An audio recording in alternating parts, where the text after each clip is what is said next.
দেখতে পাচ্ছেন এই মুহূর্তে কিন্তু আমরা দাঁড়িয়ে আছি একেবারে শ্রম দপ্তরের একদম সামনেই কিন্তু আমরা রয়েছি। এখানে কিন্তু আজকে পশ্চিমবঙ্গ নির্মাণ কর্মী সংঘ যারা নাকি বিএমএস এর দ্বারা অ্যাফিলিয়েটেড বলছেন তারা কিন্তু আজকে এখানে এসেছেন, জমায়েত হয়েছেন এবং যারা নির্মাণ শ্রমিক রয়েছেন তারা কিন্তু সকলে মিলে একসঙ্গে ডেপুটেশন জমা দিয়েছেন। কারণ তারা রিটায়ার হওয়ার পরে তাদের যে পেনশন রয়েছে সেই পেনশনের কিন্তু বকেয়া অনেকটাই বাকি এবং তারা কিন্তু অনেক এবং একই সঙ্গে কিন্তু তারা আরও বিভিন্ন যে দাবি দাবা রয়েছে তাদের সেই দাবি দাবাগুলো নিয়ে কিন্তু এখানে রয়েছেন। দেখতে পাচ্ছেন এখানে রয়েছেন এমএলএ অশোক কীর্তনিয়া, একই সঙ্গে রয়েছেন নির্মাণ কর্মী সংগঠনের পশ্চিমবঙ্গের জেনারেল সেক্রেটারি মানবেন্দ্র বোস, হাওড়া জেলার প্রাক্তন সেক্রেটারি নিলয় দে, রয়েছেন সমরেশ রায়, শিবুচন্দ্র প্রমুখ। তো আজকে আমরা দেখতে পাচ্ছি এই যে সরকার, মামাটি মানুষের সরকার, দরদি সরকার আসার পরে 2016 সাল থেকে নির্মাণ শ্রমিকদের 2016 সাল থেকে নির্মাণ শ্রমিকদের যে শেষ সংগ্রহ হচ্ছে সেই শেষের টাকা দিয়ে আত্মসাৎ করছে এই সরকার। এই টাকা তুলে এরা কি করছে যে সরকারের কোষাগারে ঢুকাচ্ছে, কিন্তু যেটা সুপ্রিম কোর্টের রায় অনুযায়ী আছে, যেটা বিওসি অ্যাক্ট অনুযায়ী, তাতে হচ্ছে এই টাকাটা থাকবে কোনো ন্যাশনালাইজ ব্যাংকে, তা না করে কয়েক হাজার কোটি টাকা এরা কি করছে সরকারের কোষাগারে ঢুকিয়ে দিচ্ছে। এবং ওই টাকা দিয়ে কি করছে, এই যে সরকারের তহবিল বিনা যে প্রকল্পে কোনো তহবিল নেই, সেই তহবিলে এই টাকা নিয়ে ওই প্রকল্পগুলোকে চালানো হচ্ছে। এটা আমরা দীর্ঘদিন ধরে আমরা এই বোর্ডকে বলে যাচ্ছি, আমরা লেবার কমিশনারকে বলে যাচ্ছি, আমরা মন্ত্রীকে বলে যাচ্ছি, কোনো রকম কর্ণপাত করছে না। এবং আশ্চর্যের বিষয় এইটাই, আপনারা হয়তো অনেকে জানেন না, আশ্চর্য ঘটনা আমি বলছি, যেটা এই যে আর্থিক দুর্নীতিগুলো ঘটাচ্ছে সরকার, এই যে শেষের টাকা নিয়ে যে আত্মসাৎ করছে, এর সুবিধাটা কিভাবে নিচ্ছে, যে এই শ্রম দপ্তরে আপনারা জেনে নিন, এই শ্রম দপ্তরে কিছু কর্মচারী আছে যারা অবসরপ্রাপ্ত। একটা লেবার কমিশনার, যেটা একটা ভাইটাল পোস্ট, আপনারা জানেন তো 60 বছর হয়ে গেলে তার চাকরি শেষ হয়ে যায়। 70 বছর বয়স নিয়ে লেবার কমিশনার এখনও এখানে দায়িত্বে আছে। এই সরকার তাকে আবার দায়িত্ব রেখেছে 70 বছর বয়সে। কেন? যে এই টাকা আত্মসাৎ করতে সরকারের সুবিধা হচ্ছে। এই সুবিধা নেওয়ার জন্য 4 জন অবসরপ্রাপ্ত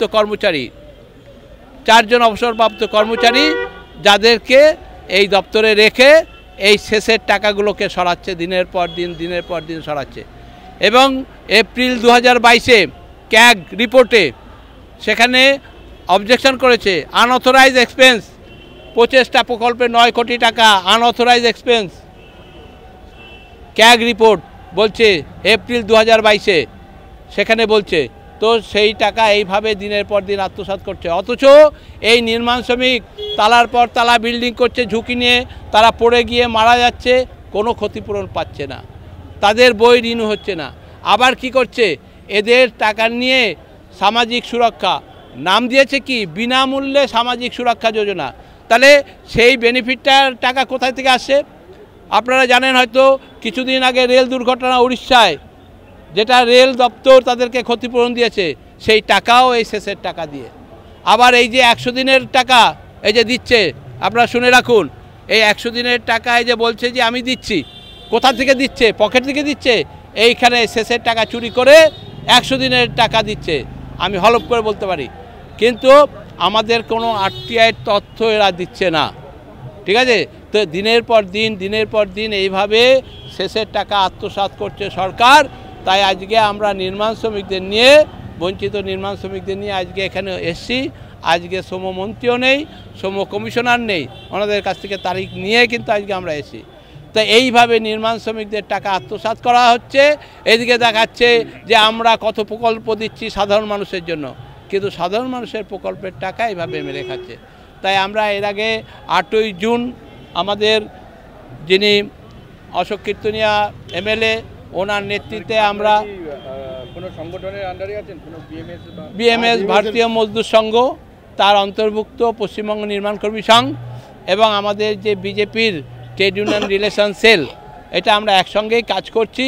কারণ হচ্ছে আমাদের মূল হচ্ছে যে বঞ্চিত মানুষকে যে তাদের টাকা, তাদের সুযোগ পাইয়ে দিতে হবে। এবং আজকে আমাদের এমএলএ সাহেব আছেন, উনি হচ্ছে কনভেনার ট্রেড ইউনিয়ন রিলেশন সেলের।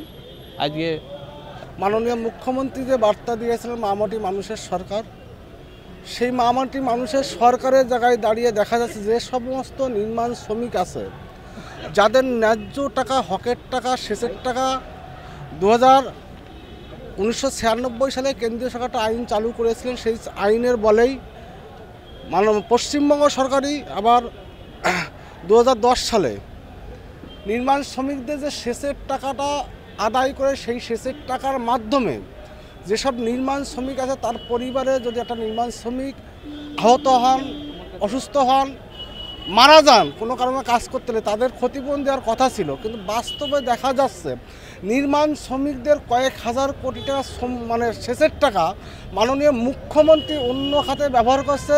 বিগত দিনে আমরা দেখেছিলাম চা সুন্দরী যে প্রকল্প, যে নতুন নাম দিয়েছিল মাননীয় মুখ্যমন্ত্রী, যে টাকাটা স্যাংশন করা হয়েছিল এই টাকাটা কিন্তু নির্মাণ শ্রমিকদেরই টাকা। আমার দৃঢ় বিশ্বাস এই যে মাননীয় মুখ্যমন্ত্রী বলছে 100 দিনে যে টাকা দেবে, মাননীয় মুখ্যমন্ত্রী টাকাটা কোথা থেকে দিচ্ছে? এই টাকাটা তো নির্মাণ শ্রমিকদের টাকা। আমার দৃঢ় বিশ্বাস এই টাকাটা নির্মাণ শ্রমিকদের টাকা। আজকে লেবার কমিশনার এবং মাননীয় মন্ত্রী মানে রীতিমতো ডেট দেওয়া সত্ত্বেও আমি আসবো, মাননীয় মন্ত্রী এখান থেকে পালিয়ে গিয়েছেন।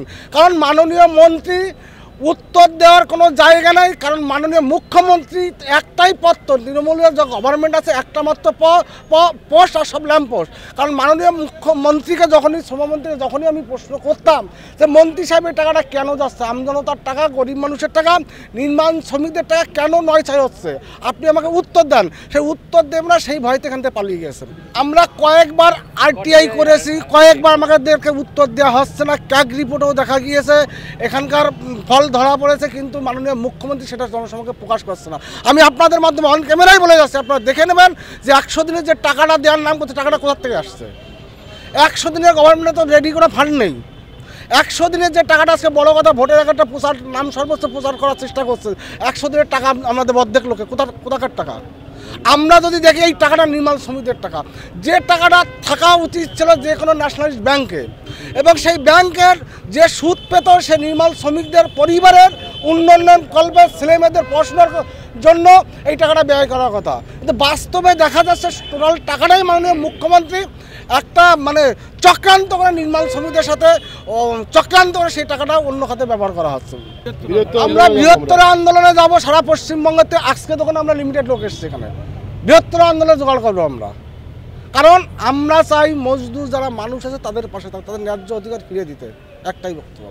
পশ্চিমবঙ্গ কয়েক লক্ষ নির্মাণ শ্রমিক আছে, কয়েক লক্ষ নির্মাণ শ্রমিক আছে, ধর্ম বর্ণ নির্বিশেষে কয়েক লক্ষ নির্মাণ শ্রমিক আছে। প্রত্যেকটা শ্রমিকের পাশে ভারতীয় জনতা পার্টি দাঁড়িয়ে আছে এবং থাকবে। পশ্চিমবঙ্গ নির্মাণ কর্মী সংঘ অমর রহে। নির্মাণ শ্রমিকদের শেষের টাকা আত্মসাৎ হচ্ছে কেন, রাজ্য সরকার জবাব দাও। শেষের টাকা আত্মসাৎ হচ্ছে কেন, রাজ্য সরকার জবাব দাও। শেষের টাকায় অন্য তহবিলে কাটানো হচ্ছে কেন, রাজ্য সরকার জবাব দাও। অবিলম্বে শেষের টাকায় বেনিফিট দিতে হবে। অবিলম্বে শেষের টাকায় বেনিফিট দিতে হবে। অবিলম্বে শেষের টাকা দিতে হবে। ভারত মাতা কি।